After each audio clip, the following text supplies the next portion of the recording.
Hai teman-teman, video kali ini saya akan menunjukkan bagaimana air induction system yang dipakai di motor 4 tak yang sifatnya itu memompa diaplikasikan di motor Ninja 2 tak. Dan ini masih dalam tahap riset. Jadi ini kelanjutan untuk project bagaimana caranya menekan emisi Ninja 2 tak tetapi masih menggunakan knalpot racing. Nah, ini penampakan untuk air induction system ya. Ini air induction system atau AIS ini adalah bawaan dari motor Mio Karbu. Ini jadi ini mompa ya, menghisap. Efek hisapan dari piston itu akan memompa kayak menarik membran gitu ya. Menarik kayak membran, terus terdorong udaranya masuk keluar ke sini, terus masuk ke hasas. Yang sebelumnya hasas ya. Nah, terus ini saya memanfaatkan hasas CKD itu kan ada dua lubang ya. Nah, ini saya manfaatkan satunya itu untuk bablas masuk ke dalam knalpot. Ini penyaringnya, check valve. Jadi cuma one way, cuma bisa satu arah.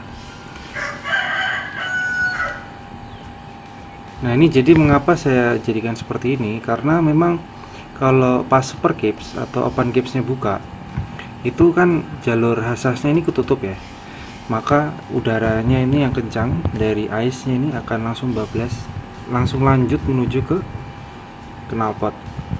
Nah, jadi hasasnya ini saya copot, saya lanjutkan ini. Ini hanya bisa digunakan kalau menggunakan air induction system ya. Kalau tidak pakai ini nanti udaranya balik dari exhaustnya, malah keluar ya, malah bahaya. Nah, ini efek dari AIS itu, tekanan udaranya itu jadi lebih kencang dibandingkan, lebih besar dibandingkan knalpot, makanya udaranya bisa masuk ke dalam knalpot. Desainnya 4 tak kan seperti itu ya. Ya, ini jadi ini saya copot dulu biar lebih jelas ya, biar teman-teman bisa lihat. Nah, ini bentuk AIS-nya ya, air induction system dari Yamaha punya Mio. Nah, ini 3 selang. Yang bening ini itu menghisap dari menghisap udara masuk ya. Ini saya ngambil dari box filter biar bersih. Nah, ini yang hitam yang gede yang bawah ini itu yang udara keluar. Terus yang kecil ini itu untuk mompa. Nah, ini saya menggunakan vakuman piston ya, itu memanfaatkan dari karbu. Nah, ini PWK CPO ya. PWK CPO ini saya pasang nepel ya, nepel untuk selang. Jadi bisa digunakan untuk oli samping dan juga bisa digunakan untuk air induction system. Kalau di PWK biasanya ini belum terpasang ya, jadi teman-teman perlu cari dulu atau perlu beli. Nah, ini jadi efek kevakuman dari piston ya. Ini kan efek vakum atau hukum Bernoulli itu kan karena vakum makin tinggi maka menyedot bahan bakar ya. Nah, ini memanfaatkan efek vakum ini yang sebelumnya untuk oli samping saya jadikan untuk air induction system karena kebetulan ukurannya sama ya ternyata. Nah, ini kalau misalkan bawaan karbu sudah ada itu pakai karbu PE. Jadi sekarang sudah ada bantuan pompa udara masuk ke dalam knalpot ya, tidak mengandalkan hasas lagi. Kalau hasasnya Ninja itu kan modelnya itu ya, menghisap udara, sedangkan kalau ini pakai air induction system ini itu memompa. Nah, ini jadi saya berpikir apakah mungkin dulu tuh didesain ada dua itu biar yang satu itu ada pompa air induction systemnya ya, jadi masuk sini terus juga menuju ke knalpot.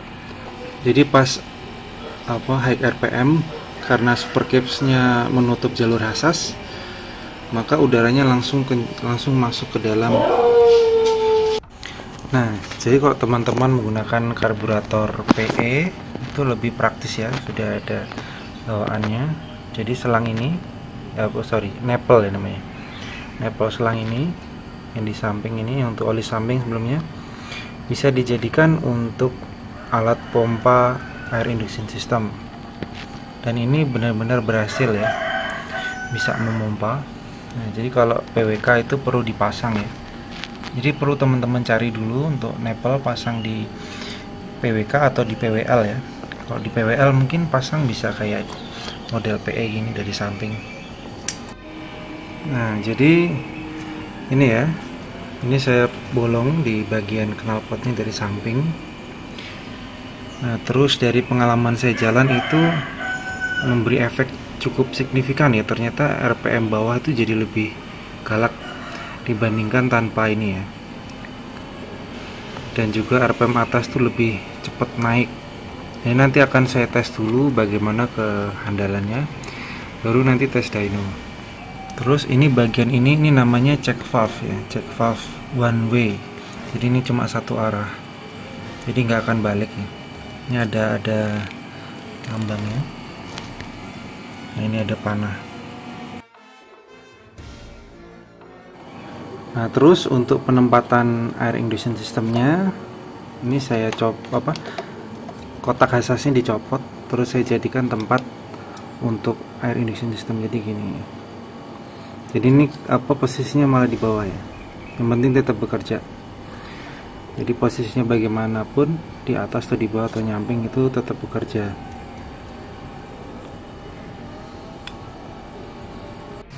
Nah, ini untuk untuk jalur itu ya, yang tadi oli samping itu ya. Saya buka dulu.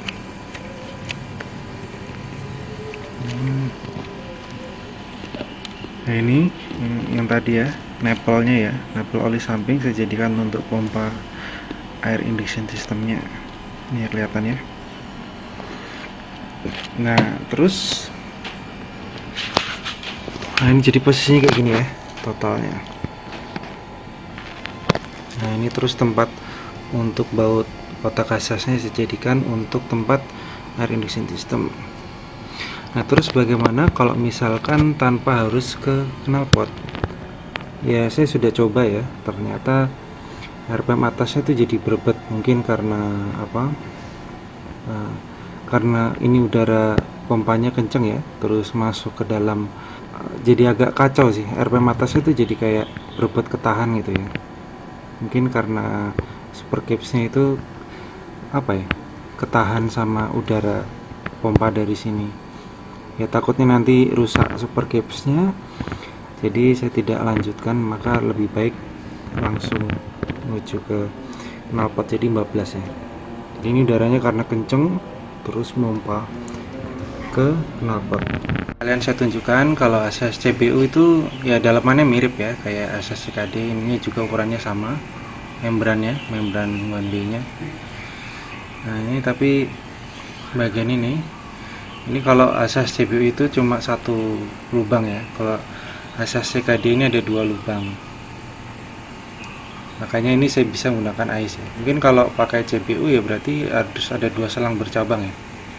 Atau mungkin yang ini sendiri asas CBU, tapi ini masuk ke knalpot sendiri gitu. Mikirnya saya awalnya gitu, tapi kok kayaknya tempatnya kurang cukup, makanya saya mikirnya pakai CKD aja.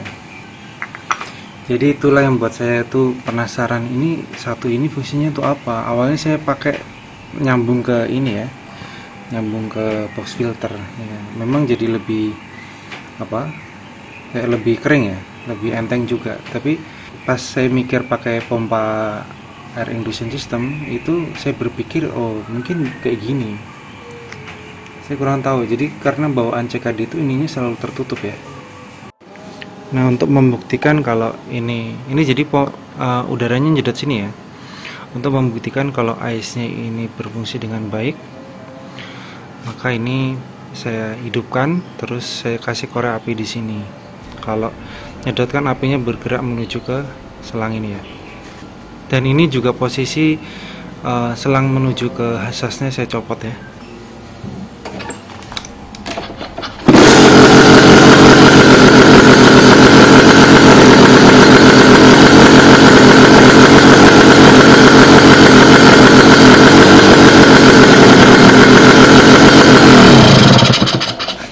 Ya, jadi tadi kehisap ya.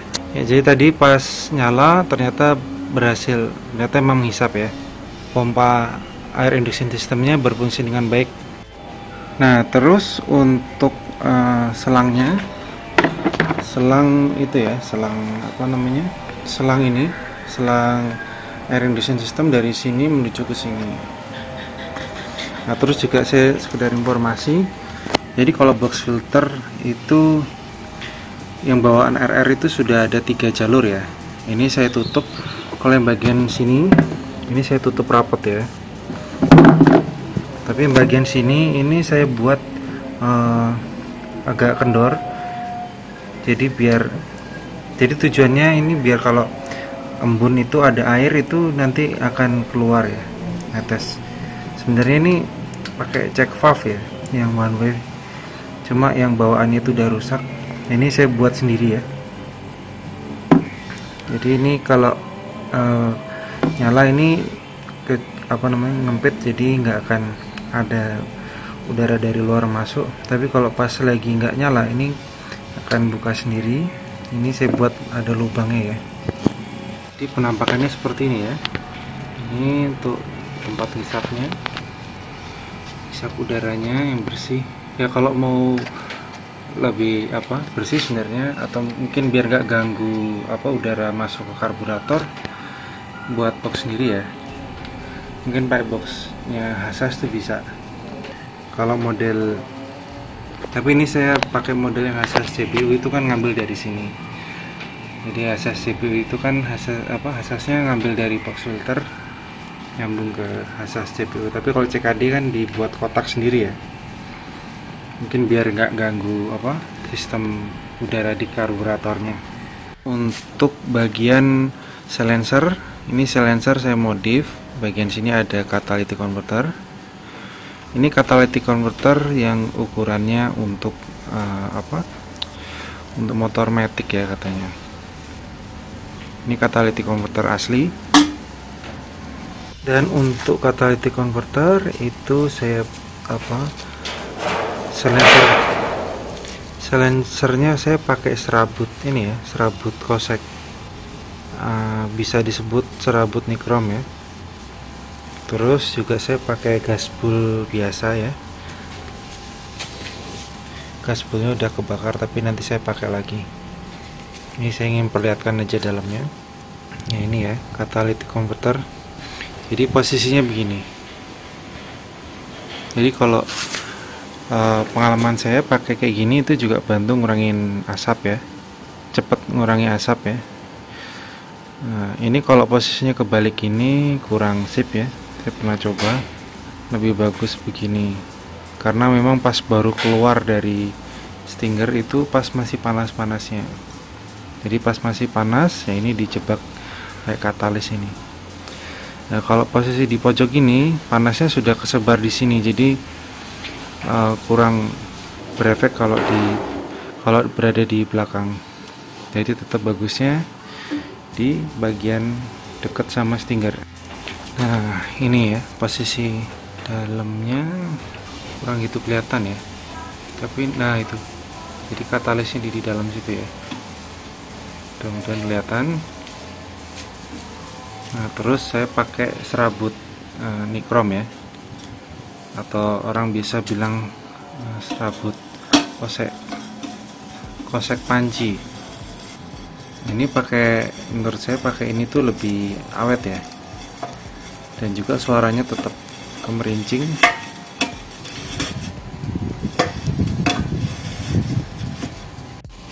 Nah jadi seperti itu ya. Ini ada serabutnya di dalam. Terus saya pakaiin gasbul yang putih, saya pakainya lebih awet. Nah jadi seperti ini ya. Gasbulnya ini masih bisa dipakai ya kalau buat saya, meskipun sudah hitam karena ini pakai katalis. Itu kalau dipakai ngebut nanti bisa ngurangin olinya, apalagi ini gasbulnya yang tahan panas, bukan gasbul kuning. Nah ini kalau silencer itu bagian ujungnya ini penuh dengan oli, itu berarti ya olinya masih banyak bagian yang belum terbakar nih. saya lihatnya. Tangan saya masuk, nah ini nggak kotor ya. Kalau tanpa katalis ini bakal penuh dengan oli ya, karena memang di dalam sini ada katalisnya, jadi pas panas itu lama-lama akan membakar. Tapi menurut saya pribadi, menurut asumsi saya itu, meskipun asapnya hilang itu masih belum lulus Euro 2 ya kayaknya, karena untuk Ninja 2 tak itu knalpot standarnya aja itu baru lolos Euro 2. Apalagi kalau ini katalisnya cuma kecil ya, mengandalkan hasas saja. Ya tentunya sepertinya masih belum lolos kalau Euro 2. Terpasang ya sudah. Ini. Nah, ini ya masih tetap ada kotor sih ya, tapi nggak lengket. Tuh, masih ada bikin hitam putih. Nah, agak hitam dikit ya. Tapi bukan lengket ya. Kalau yang nggak pakai katalis tentunya di sini basah dan kelomoh ya. Nah, ini akan saya perlihatkan ya. Kalau misalkan mesin masih dingin ya nggak heran kalau asapnya banyak, tapi dengan adanya katalis itu lama-lama asapnya akan hilang. Karena knalpot standar pun itu juga pasti tetap ada asapnya kalau mesin masih dingin. Apalagi kalau jasonya itu di bawah FD ya, kayak FC apalagi FB.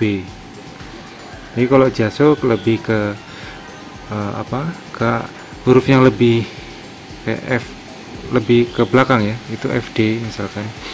Itu deterjensinya lebih bagus. Kalau deterjensinya lebih bagus berarti lebih bersih ya di mesin, dan juga lebih mudah terbilas, dan juga asapnya akan cenderung lebih sedikit. Tapi kalau tingkat lubrikasi dari yang saya tahu itu bukan bergantung dari jaso, tapi lebih kepada api TC. Makanya tidak heran kalau oli standar untuk Ninja itu disarankan oli samping ya, oli 2 taknya itu yang sesuai dengan standar api TC, karena pakai api yang ada api TC nya itu akan membuat mesin lebih awet ya, karena tingkat lubrikasinya lebih bagus dibanding tidak ada keterangan api TC. Mari kita nyalakan.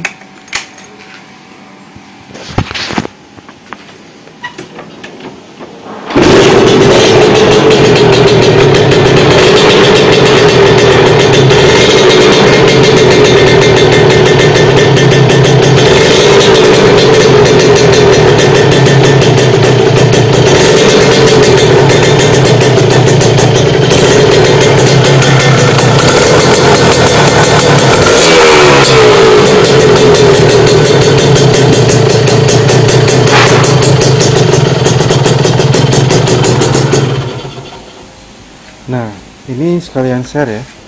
Ini mesin restorasi total itu sudah lama ya, udah 3 tahun ya, dan mesin sama sekali tidak ada suara ngeter, tidak ada kayak suara ker-ker gitu loh kok dilepas gas. Padahal ini mesin bener-bener masih dingin ya. Berarti sekarang itu teman-teman kalau misalkan ada yang motornya itu masih dingin, apalagi pemakaian belum ada setahun, udah bunyi ker-ker kayak bunyi ter gitu pas di lorot gasnya, itu bisa jadi settingannya kekeringan, atau mungkin busi yang digunakan itu busi yang panas, atau juga faktor oli samping yang digunakan. Kalau oli sampingnya itu bagus, kental, apalagi ada keterangan api TC, itu tentunya akan lebih awet, seperti contohnya di motor saya. Belum lama ini saya buka, itu blok mesinnya kondisi benar-benar masih halus ya, hampir nggak ada baret halus apa kayak silinder scuffing. Nah, untuk sekarang oli yang saya gunakan adalah Piccoli 2TC1. Nah, agar tahu efeknya bagaimana tentang asapnya, ini saya menambahkan minyak jarak murni ya ke dalam tangki, dan memang efeknya di performa jadi lebih enteng, dan asapnya juga lebih banyak karena olinya lebih banyak ya. Saya menambahkan perbandingan 1 liter itu 15 ml minyak jarak.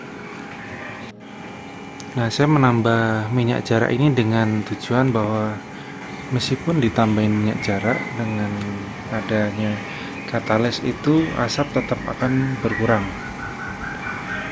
Dan nanti akan saya tes jalan dengan tambahan oli, minyak jarak maksudnya, tapi tanpa menggunakan open caps, benar-benar jalan di bawah RPM sekitar 5000 ya, di bawah 5000, 3000, 5000 lah.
Nah, tadi pas pemakaian jalan, mari kita cek. Ini nggak ada oli ya, masih agak panas. Kalau misalkan ada oli, nanti akan bekas di kaos. Tuh, nggak ada ya. Berarti dengan adanya katalis itu bisa membantu mengurangi kelomohnya oli di silencer ya. Nggak ada oli netes juga, nggak ada bekasnya ya. Mungkin kalau makin dalam juga masih belum kotor ya. Oh, ini mulai hitam. Oh ya, jadi pakai katalis dan pakai hasas itu bisa membuat silencernya jadi nggak belepotan oli. Meskipun ini settingannya sudah olinya boros dan ditambah campuran minyak jarak di tangki bensin ya. Nah, jadi ada maksud tertentu, maksud khusus mengapa saya menambahkan minyak jarak atau castor oil ke dalam tangki. Iya, jadi castor oil itu perlu teman-teman ketahui bahwa itu adalah bahan dasarnya oli Castrol A747. Nah, saya menambahkannya itu ke dalam tangki itu tujuannya biar asapnya lebih banyak. Jadi saya ingin tahu apakah ada efeknya setelah menggunakan air induction system. Karena memang kalau hanya mengandalkan hasas yang sifatnya menghisap, itu asap kecenderungan akan masih ada. Asap akan bisa hilang kalau di open caps dulu, jadi biar katalisnya panas. Karena olinya itu banyak, asapnya itu banyak ya. Tapi kalau menggunakan air induction system, itu ternyata bisa mengurangi asap tanpa harus open caps. Tapi ada kendala juga sih sebenarnya. Setelah menggunakan air induction system, itu bagian knalpot, bagian perut sampai silencer itu jadi lebih panas. Apalagi kalau dipakai RPM tinggi, karena memang udara yang masuk ke dalam knalpot itu jadi lebih banyak, bereaksi dengan efek di resonator yang terbakar lagi. Jadi terbakarnya lebih sempurna sehingga jadi lebih panas. Nah, itu bisa terlihat di bagian ujung silencernya. Itu olinya bisa benar-benar hilang, sudah tidak ada belepotan oli lagi. Itu menunjukkan bahwa oli tersebut terbakar dengan lebih baik ketika menggunakan katalis dan menggunakan air induction system. Ya, teman-teman bisa menilai sendiri. Kalau misalkan bagian silencer itu sampai ada belepotan oli, itu berarti tandanya bahwa oli tersebut masih belum terbakar dengan sempurna. Berarti kecenderungan asapnya masih banyak ya, khususnya kalau masih dingin. Tapi memang kalau motor Ninja 2 tak itu tanpa harus pakai knalpot standar, itu asap bisa akan berkurang ya, akan sedikit kalau di Ninja 2 tak ya. Apalagi kalau settingannya standar. Tapi kalau ditambahin oli seperti yang saya lakukan, kecenderungan asap akan terus ada. Nah, jadi seperti itu. Nah, ini sebelum saya lanjut ke tes dyno, saya juga perlu mempelajari dulu apakah ini aman untuk di motor Ninja 2 tak, karena memang dampaknya itu bisa bikin knalpot jadi panas banget ya. Takutnya nanti knalpotnya terbakar atau membara, itu kan jadi perlu saya lihat terlebih dahulu ke depannya sebelum saya pasang busi. Jadi kalau misalkan ini berbahaya di bagian resonator, kemungkinan akan saya praktekkan seperti yang di CR700W, yaitu di silencernya. Nah, tapi setelah saya menggunakan air induction system ini, itu memang RPM bawah dan tengah itu jadi lebih bertenaga ya dibandingkan hanya menggunakan HASAS, karena memang udara yang masuk ke dalam knalpot jadi lebih banyak ya. Nah, terus juga meskipun knalpotnya itu panas, ternyata bagian selang dan air induction system itu tidak panas ya. Ini menunjukkan bahwa pompanya itu berfungsi dengan baik. Kalau misalkan sampai air induction systemnya itu panas, berarti itu pompanya tidak terjadi ya. Tapi ini karena pompanya berfungsi dengan baik sehingga udaranya itu benar-benar masuk. Jadi tekanan udara di pompa ice-nya itu lebih besar dibandingkan tekanan udara di knalpot, sehingga udaranya masuk ke knalpot. Ya, dampaknya itu tadi jadi knalpot lebih panas ya.